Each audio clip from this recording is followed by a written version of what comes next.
బాహుబలిలో విజయ్ దేవరకొండ మూవీలో మన ఎన్టీఆర్ గారు వాయిస్ ఓవర్ ఇస్తున్నారు. ఎలా అనిపిస్తుంది?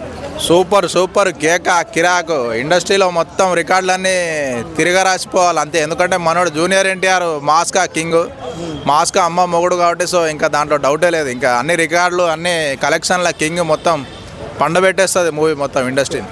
విజయ్ దేవరకొండ లుక్ చూస్తే మాస్ లుక్, మాస్ సమ్మమ్మ కూడా ఎన్టీఆర్, ఎలా ఉంటుంది మాస్ వైబ్? సూపర్ సూపర్ మొత్తం మాస్. ఇక మాస్ అనే దానికి కరెక్ట్ డెఫినేషన్ మనోడు ఎన్టీఆర్. అలాంటిది ఇంకా విజయ్ కూడా ఈ మాస్ ఫీల్డ్లోకి ఇప్పుడే కొంచెం క్లాస్ మనోడు ఉంది లుక్. బట్ దీంట్లో సో 100% ఒక కొత్త ట్రయల్, ఒక కొత్త అటెంప్ట్ కాబట్టి ఎంతైనా జూనియర్ ఎన్టీఆర్ వాయిస్ ఓవర్ కాబట్టి 100% మనం ఎక్స్పెక్ట్ చేయొచ్చు. మూవీ మాత్రం మామూలుగా ఉండదు, బ్లాక్ బాస్టర్. దాని అమ్మ మొగుడు మొత్తం రికార్డులన్నీ తెగిపోవాల్సిందే అంతే. ఎన్టీఆర్ అన్న పాట పాడిన వాయిస్ ఓవర్ ఇచ్చిన cinema the block buster. So ఈసారి విజయ్ దేవరకొండకు ఎలాంటి హిట్ ఇస్తాడు ఎన్టీఆర్ అన్న?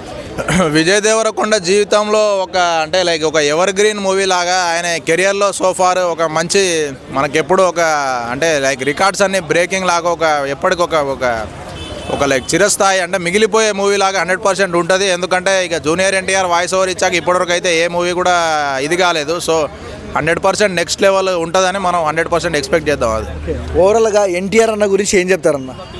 ఎన్టీఆర్ నెంబర్ 1 అబ్బా ఇండస్ట్రీలో. ఎన్టీఆర్ గురించి చెప్పడానికి ఏముంది, మనం ఏ హీరో అయినా కొంచెం కొంచెం అంటే ఎన్టీఆర్ నుంచి మన టాప్ లెవెల్లో సుప్రీమసీలో ఉన్నాడు మన ఇండస్ట్రీలో. ఇప్పుడు ప్రజెంట్ అయితే లీడింగ్ ఎన్టీఆర్. ఎందుకంటే ఇప్పుడు బాలీవుడ్లో కూడా మనం చూసుకుంటే ఆల్రెడీ వార్ 2 తర్వాత చాలా హాలీవుడ్ ప్రాజెక్ట్స్ కూడా వచ్చినాయి. యాక్చువల్లీ మనోడికి ఆస్కార్ అవార్డు ఆ రోజు షార్ట్ లిస్ట్ అయిండు RRR రోల్కి. బట్ అది అన్ఫార్చునేట్గా కొంచెం పాలిటిక్స్ వల్ల కావాలనే కొందరు మనోడికి రాకుండా చేసేళ్ళు. బట్ 100% నెక్స్ట్ ఆస్కార్స్లో అయినా మనకి ఏదో ఆ టైం వరకు ఏదో ఒక రోల్ ఆయన కన్ఫర్మ్ అయిపోయి నెక్స్ట్ ఆస్కార్ 100% వస్తుంది ఎన్టీఆర్కి. ఎందుకంటే వార్ 2 అయినా ఏదో ఒకటి షార్ట్ లిస్ట్ అయ్యి నెక్స్ట్ టైం వచ్చేస్తుంది మనోడికి.